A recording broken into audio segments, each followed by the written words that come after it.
দাড়ি কমা সামান্য পরিবর্তন ওগুলো তারা মেনে নিয়েছে, কিন্তু গুরুত্বপূর্ণ যে অধ্যাদেশগুলো জনগুরুত্বপূর্ণ সেগুলো সবগুলো কিন্তু বাতিল করা হয়েছে। তারা এখন সরকারে আছে।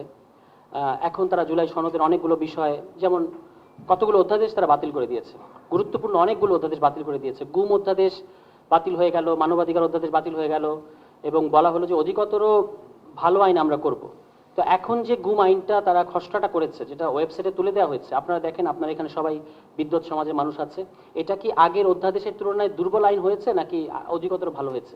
এটা তো অসম্ভব রকমের পুয়ার একটা আইন হয়েছে, মানে যেটা থাকা এবং না থাকা একই ব্যাপার। তাদের যে নির্বাচনী ইশতেহার ধান ইটের মতো, যেটা কারো দিকে ছুঁড়ে মারলে মারাও যেতে পারে, সেটা নির্বাচনের মাত্র এক সপ্তাহ আগে তারা প্রকাশ করেছে, এবং তারা এখন দাবি করছে যে মানুষ আমাদেরকে এটা দেখে ভোট দিয়েছে, কিন্তু মানুষ ওটা বুঝে ভোট দিয়েছে, কিন্তু গণভোট কিন্তু মানুষ বুঝতে পারে না। এটা হচ্ছে বক্তব্য।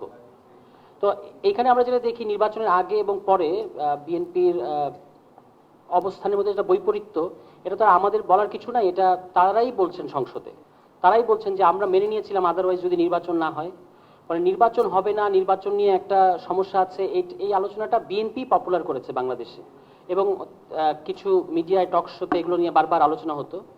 পরবর্তীতে সেটার চাপ সৃষ্টি করে তারা এখন বলেছে আমরা নির্বাচনের কারণে সব মেনে নিয়েছি, সামরিক স্বৈরাচারের পতনের পরে হোক এবং এবার হোক, বারবার তারাই সুযোগ পেয়েছে, কিন্তু তারা বাংলাদেশের মানুষকে কতটুকু ডেলিভার করেছে এটা বিএনপির একটা আত্মমূল্যায়নের ব্যাপার আমি মনে করি। মানে যারা এখন সরকারে আছে, এখন তারা জুলাই সনদের অনেকগুলো বিষয়, যেমন কতগুলো অধ্যাদেশ তারা বাতিল করে দিয়েছে, গুরুত্বপূর্ণ অনেকগুলো অধ্যাদেশ বাতিল করে দিয়েছে। গুম অধ্যাদেশ বাতিল হয়ে গেল, মানবাধিকার অধ্যাদেশ বাতিল হয়ে গেল, এবং বলা হলো যে অধিকতর ভালো আইন আমরা করব।